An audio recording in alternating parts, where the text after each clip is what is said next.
Hi, so this thing here, this contraption, and actually this here is part of it, is a bumper hitch mounted crane for a pickup truck, which I don't own. But what I'm attempting to do, and we'll see if this works, so far it's looking pretty good, and I didn't video the rest of it. This piece is made to slide in to a receiver on a pickup truck, and then the rest of this goes in there, and you can have a little half-ton hoist crane, whatever. I think they call it a crane on the package. Anyway, I'm going to attempt to use this on the lathe. So to start with, I got some 1.25 inch steel pipe, which was almost exactly, a little bit oversized, the right size to fit inside of this receiver. I take about 30 thousandths off, but it fits in there real nicely now. And then I mounted this flange on the side of the lathe.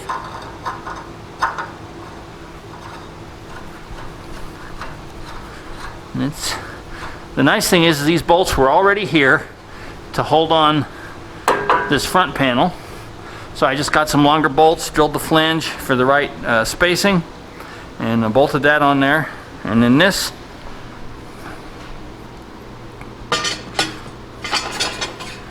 sits on here.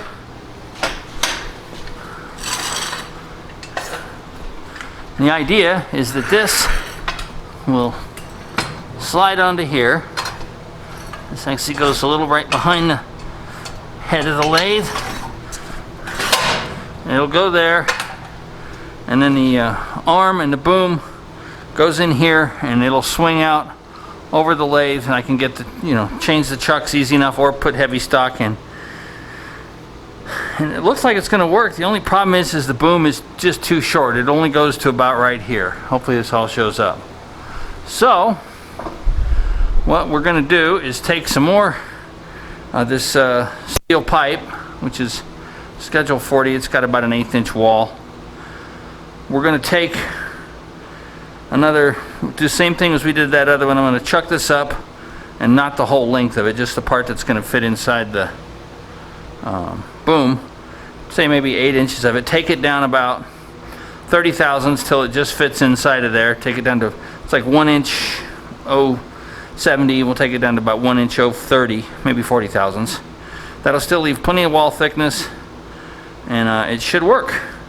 Obviously, this can't be here when I'm working on the lathe, because it would kill me. It'd be a hazard. So let me get that out of the way, and we'll turn this down. So the interesting thing with this, of course, is it's long. I don't know if it's interesting. The challenge is it's long, and of course it would flex. My regular centers won't fit it, but it turns out that I have a woodworking center that's got a big flange. It's not very heavy duty, but we're only going to take a light cut. So it worked fine on that little piece. Should work fine on this one too.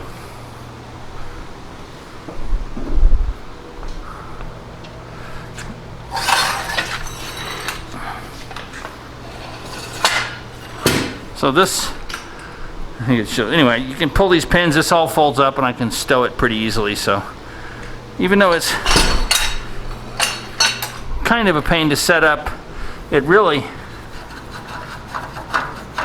only takes a few minutes, and I won't change chucks that often, but this 6-jaw is just really heavy, because this has a D18 spindle, and it's got a big hole in the middle of it, and it's just a lot of mass. Let me get the phase converter on. So we've got our piece of pipe, which is, I don't know, about 30 inches long or so. I don't even know. I just eyeballed it. Yeah, I'm gonna put I want about 8 inches of this to fit inside the boom, and then the rest will stick out, and we'll end up cutting this to length, I'm sure. But even sticking out 8 inches, this is gonna flex. So this is a ball bearing live center for a wood lathe, which it's not very heavy duty, but it's not bad. It'll do. The good part is it's big enough to use on the end of this pipe. So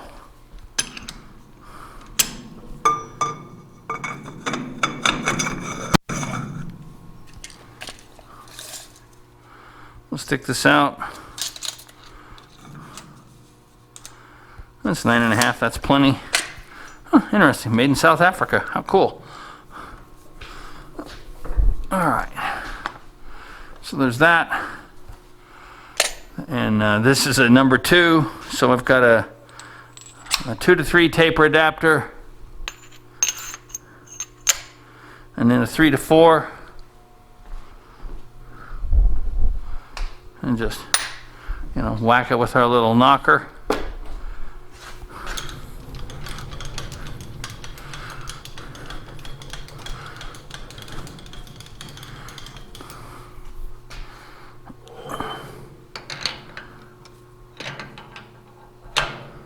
All right.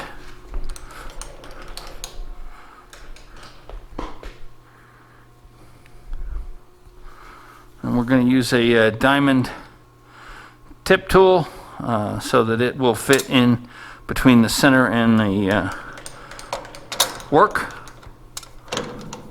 Whoops.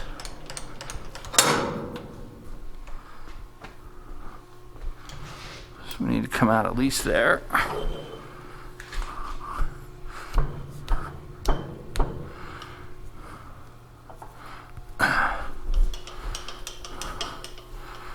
And the tailstock on this lathe is heavy. I think there's a video where I did a repair on this lock, and I don't know what it weighs, but it's a lot. So let's see, I did turn the other one at, I think, 585. So let's see, that's there. That should be 585. That looks pretty good.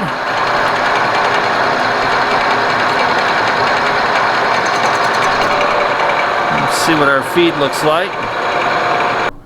Turn the feed rate up to about 12 thousandths per rev for roughing this in.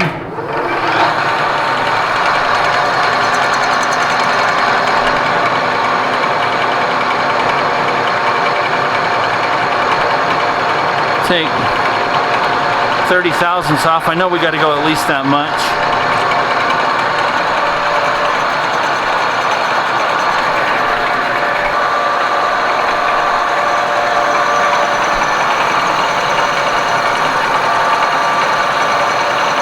Looks like we're getting a real nice finish.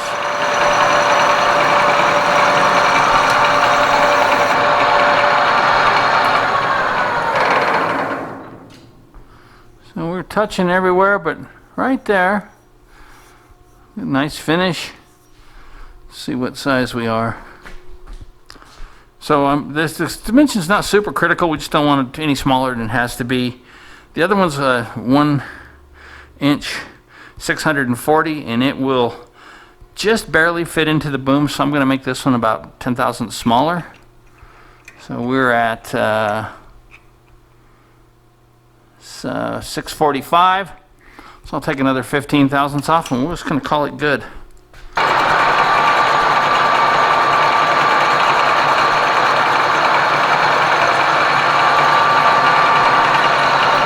Chip's not breaking great, but we're only cutting 15 thousandths, so still, that could be very nasty when it starts spinning. Hopefully it won't.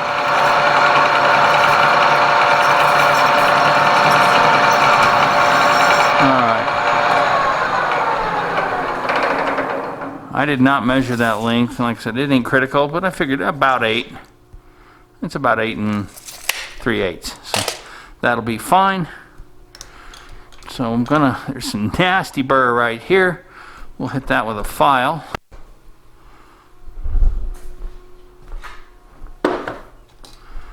And turn it around and clean up the other end, and this will be done.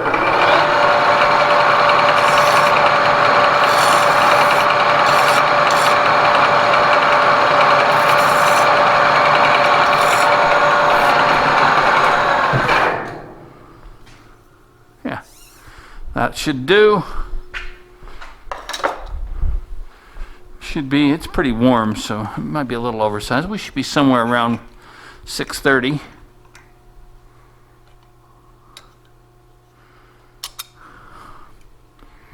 $630 and about a half according to the caliper, so not too bad.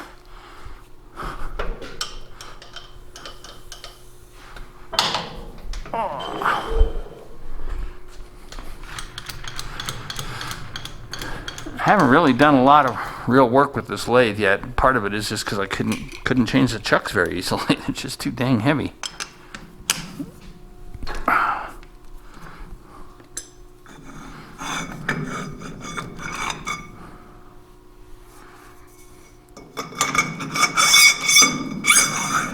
So we'll just clean the end of this up real quick.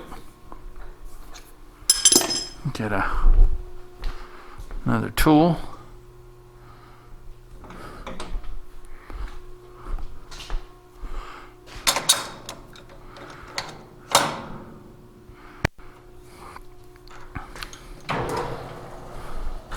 Helps to put it back in gear.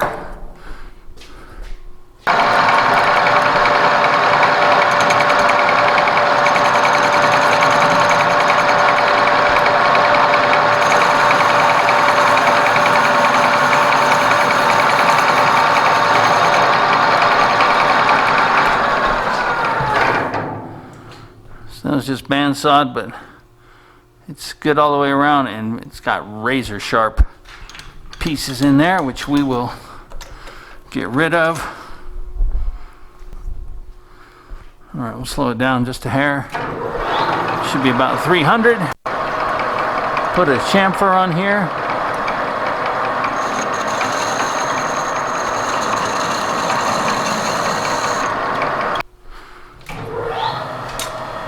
Going to take a deburr really slow here.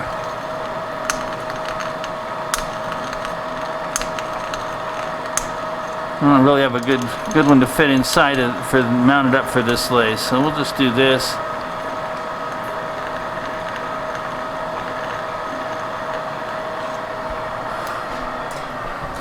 And we're good. Yeah, that feels pretty decent. We'll hit it with a little sandpaper just to make a safe edge. So let me turn the camera over here.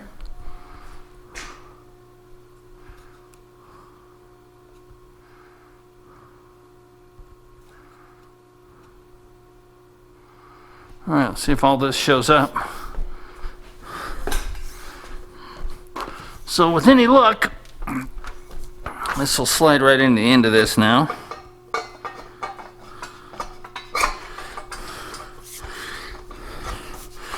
Actually, that's pretty good.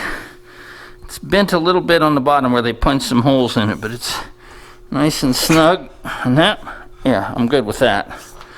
We'll drill a hole, not here because that's not centered, so we'll put a center hole through there, through the pipe, so that we'll have our, it'll be secure. Yeah, it fits in there good. Let's mount it up and see if it's going to be long enough. Get this thing out of the floor so I don't die on it.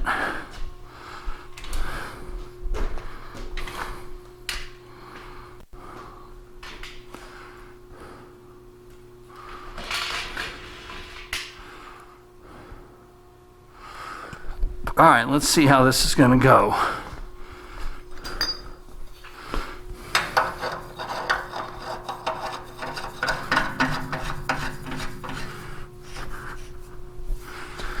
It's plenty good. Obviously, this isn't designed, well, the way I'm using it, it's not going to take a massive amount of load. But I only got to move 150 pound or whatever chuck. I don't think it weighs that much, but it's enough that it's a pain in the butt to line up on there. So that's going to go about like so. And then once this is all finalized, I'll cut this off and grind it smooth. And, that way we'll be safer.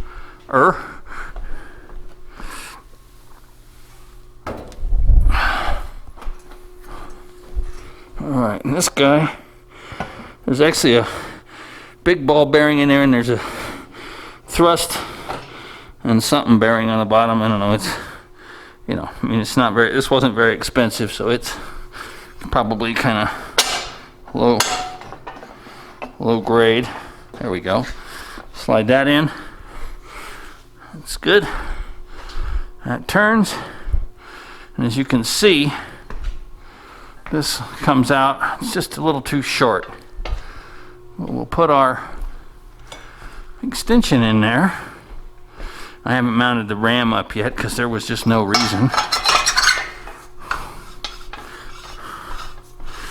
So this will definitely come out long enough.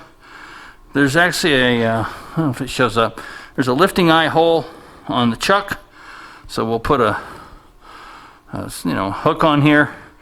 Yeah, it's going to reduce the capacity to 300 pounds or 200 pounds or whatever, but it's way more than enough to get this chuck on and off of here. And then I can swing it over, put it in the corner somewhere, put it on a cart. Either way, it'll make getting them on and off of here a lot easier. So what we'll do next is take the arm off, probably put it on the mill and just drill through it that way, and that way I get it square and straight. And that might be kind of a pain in the butt, but we'll see how it goes.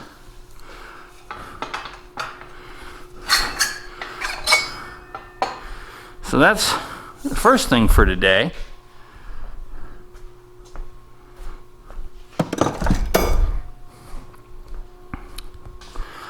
It may not be the first when I edit this, but it is for right now.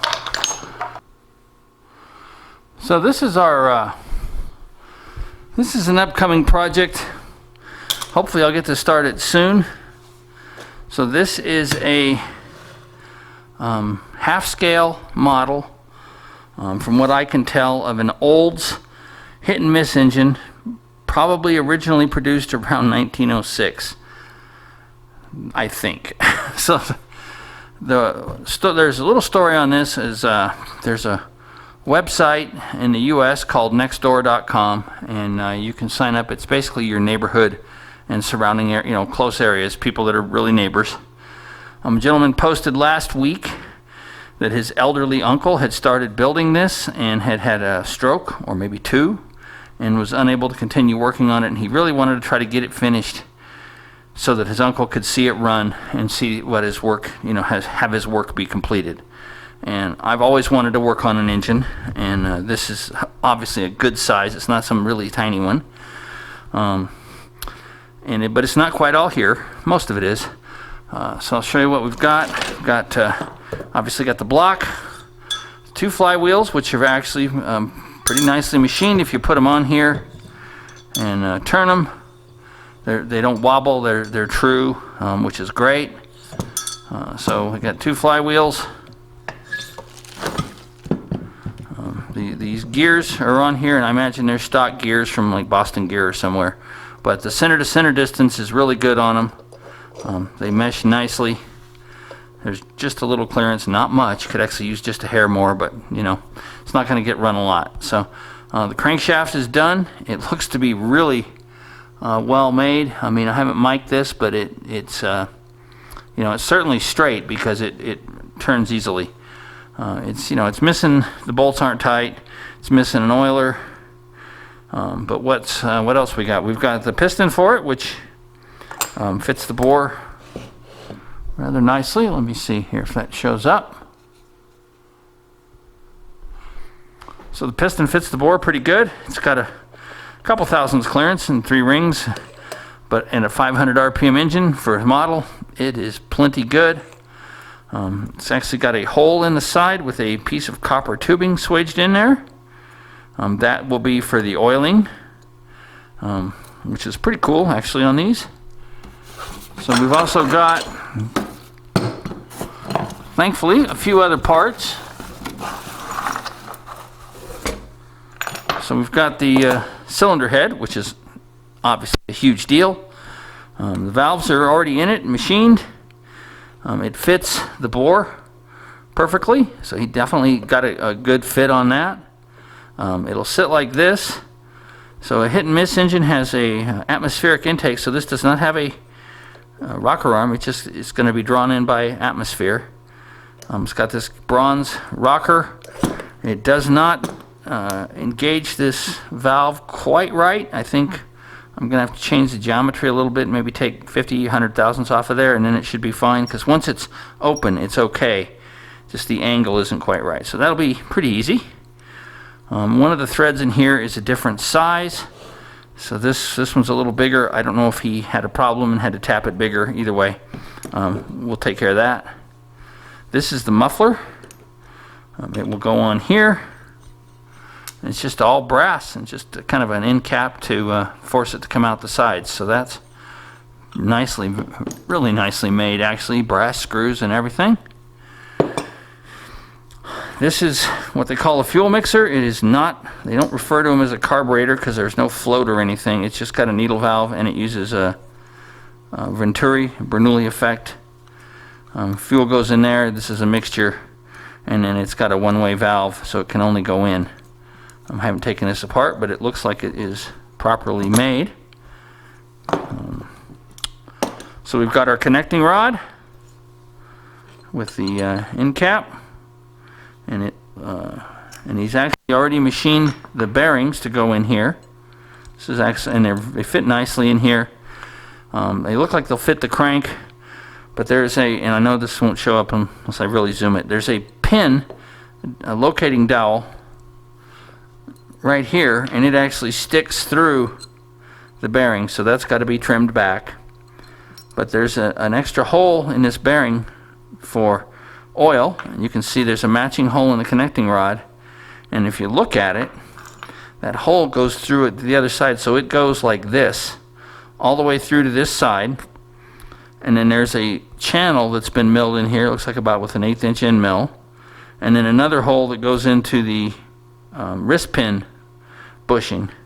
So my assumption is that when this is in the engine running, this faces up. This is a drip oiler that will drip oil into the cylinder and onto this connecting rod as it comes back, because it will come back about this far. So it will pick up oil in that, flow down here, and lubricate the big end of the con rod and the crankshaft, and then the wrist pin, and obviously the piston itself.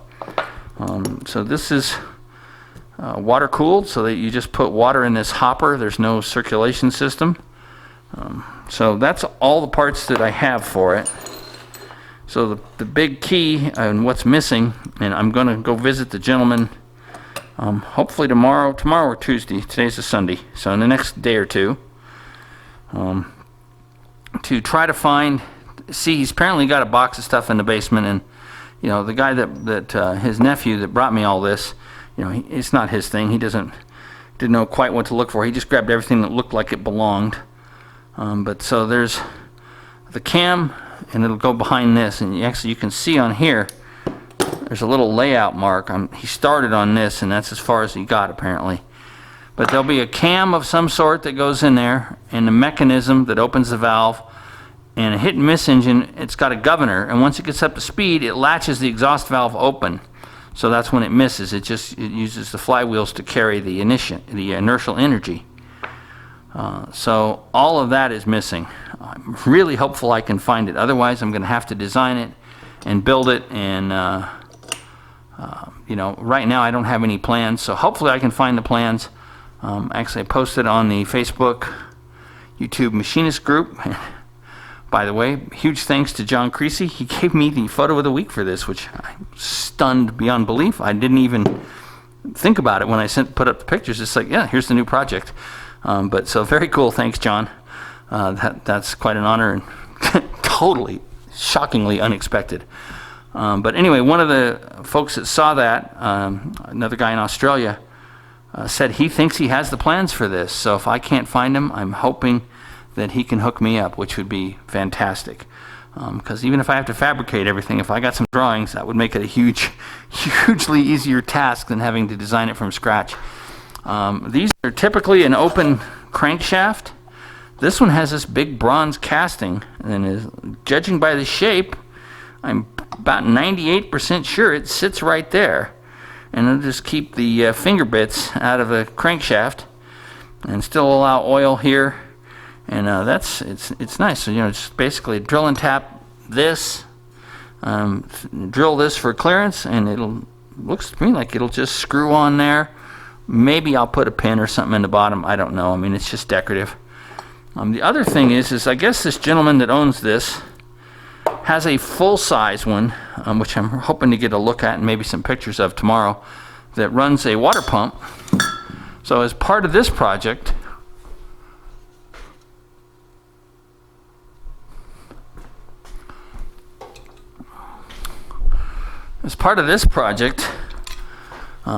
the gentleman, it's got a price on the bottom, the gentleman who brought it, and apparently the guy had originally planned, was to, I don't know if this will show up in the camera or not, let's see. So the original plan that this gentleman had was to have this engine power this pump. So, you know, some kind of eccentric mechanism on the end of the crankshaft would have to be made and adapted. And I'm really hoping I can get all this done. I'd really love to have this guy see his project realized. You know, and it's just an honor to do that. So it's going to be a lot of fun.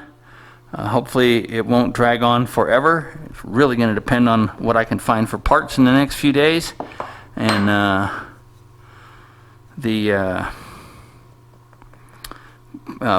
plans. So this casting has no maker's mark on it. The only clue, and this is what helped me a lot, is the connecting rod, and I don't know if I'll zoom in and you can see it or not.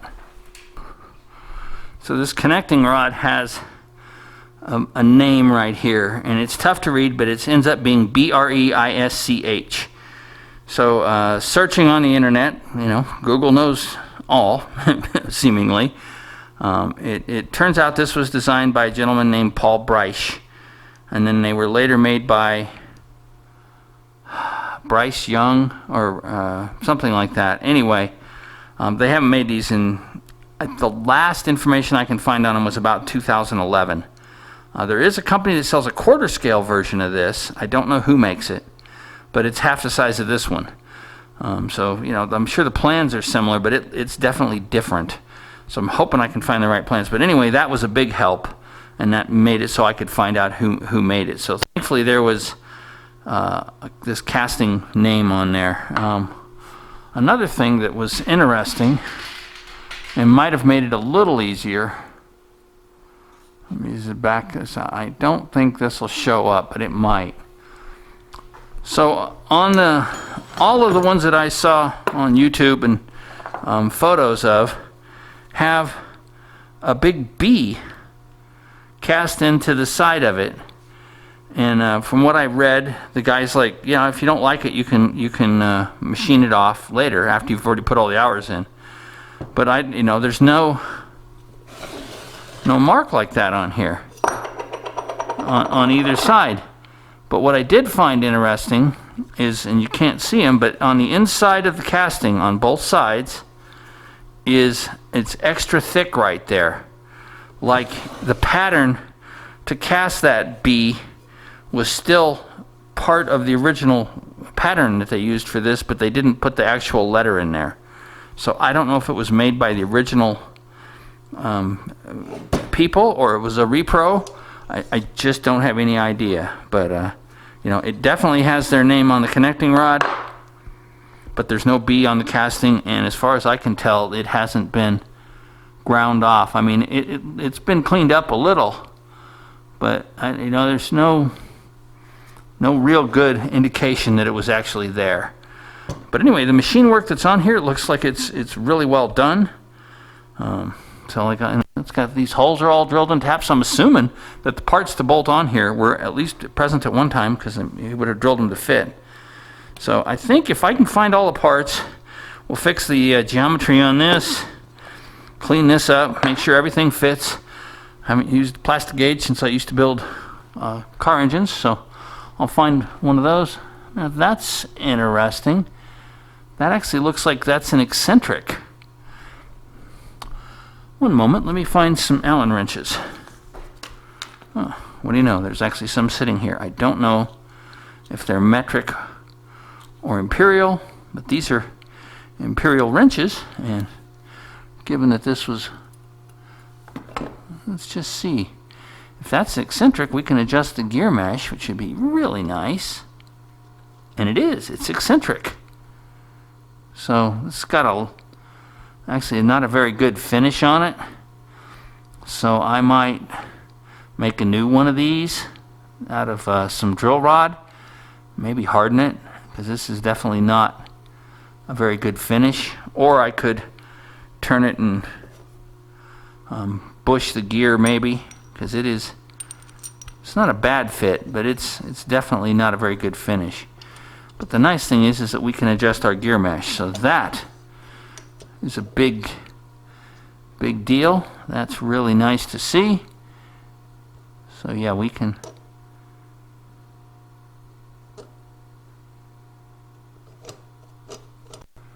let's see here. That's about as loose as it'll go.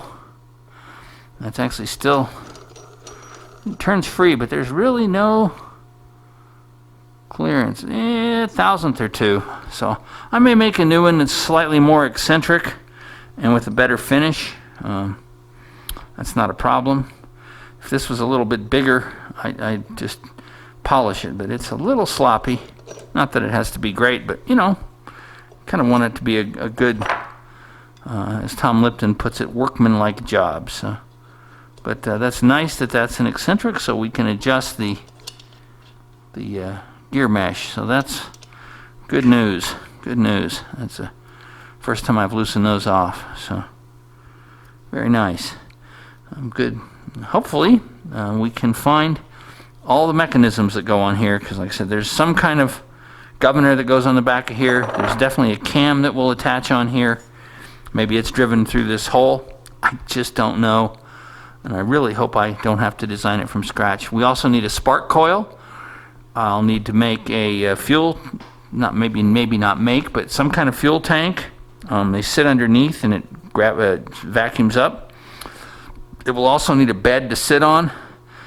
Typically what I saw were like a sled, a wooden sled with like little handles on each end to carry it, because it needs to sit up a little bit for the fuel mixer to hang down far enough from the cylinder head to be able to draw it. It sits like it sits like this.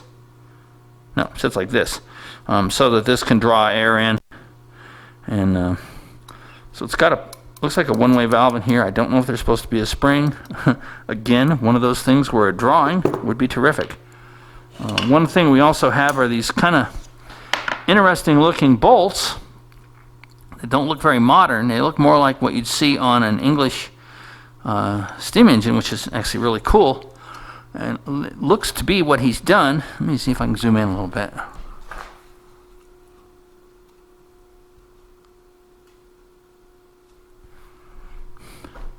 So what he's done on here, these look to be just a standard quarter 20 imperial bolt that he has put this in the mill and made the head smaller, because there's definitely milling marks on it to probably, I'm assuming 3/8. I haven't measured it. Let's see, I got some calipers right here. So yeah, 375, 374 and a half. Anyway, so he's made this 3/8 instead of 7/16, which would be the normal size. It's also had it on a lathe and made it a little bit thinner, so that it just looks, you know, more like an old thing. I rattled on, and none of this showed in video, so you won't see what I talked about. Well, you won't hear it.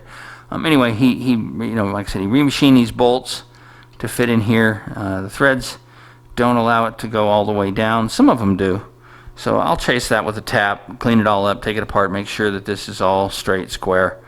I don't know if it's pinned, but we'll find out. Easy enough to do if not. If not, then the bolts do need a close fit like they are now. But I think that's about it. It's going to be a lot of fun. So thanks for watching, and appreciate your comments, appreciate the likes, subscriptions. Y'all have a great day.